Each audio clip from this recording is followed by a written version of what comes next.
Yan mga idol, nag-isa tayo. Luluto tayo ng ampalaya. O, sige, hawakan mo nga ito, mahal. Diyan mo lang mahal. Yan. So, na ako ng sibuyas mga idol at kamatis. Wala ng bawang mga idol, pero may bawang ako. Kaso lang di ko nalagyan ng bawang kasi yung kakain anak ko. Ayaw niya mga idol ng bawang. Gusto nilang kamatis lang at saka sibuyas.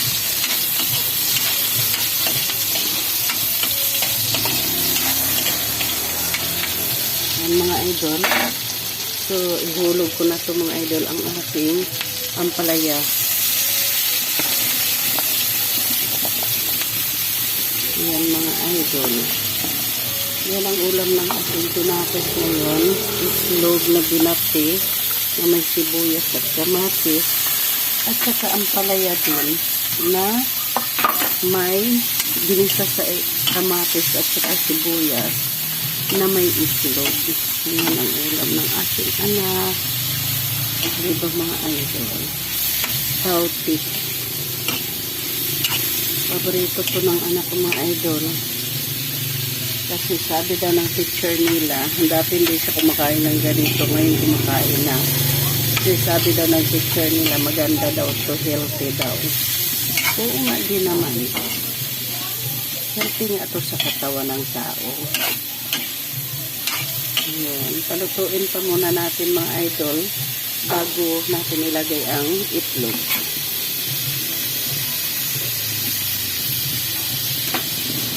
So, timplahan natin mga idol. Kukuha ako ng asin. Asin yan mga idol. Ayan.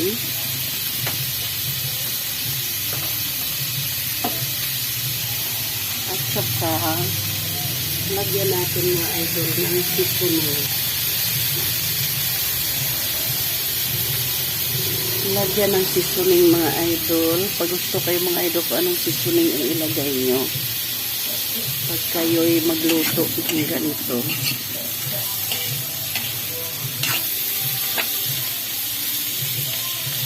Tapos, ilagay ko ng mga idol ang itlog. Ilagay na natin mga idol ang itlog. Yan mga idol, itlog. Ilagay na natin.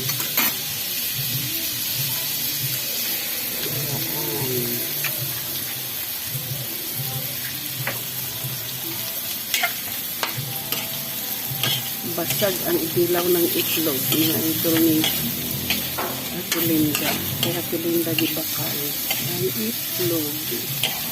Gibakal. Yan na mga idol. Ang ating ginisang ampalaya.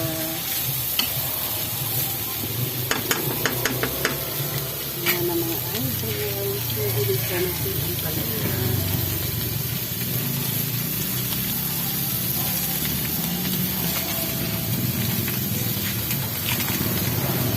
Dagdagan natin ang seasoning.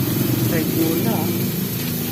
Kulang ang seasoning nilagay. Kaya dagdagan natin seasoning.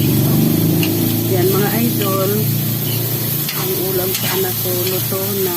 Ngayon maghisa na ako mga idol ng kanin. Kanin niya mga idol. Ay gisa ko na. Paborito mo to anak, di ba anak? Di ba na? Okay. Paborito niya to mga idol kung ganitong pagluto ng ano ba yan? Ano ang ating mga idol? Yan. Ipatay na natin ang apoy mga idol. Bye bye. Sino sumasin yung panonood? God bless.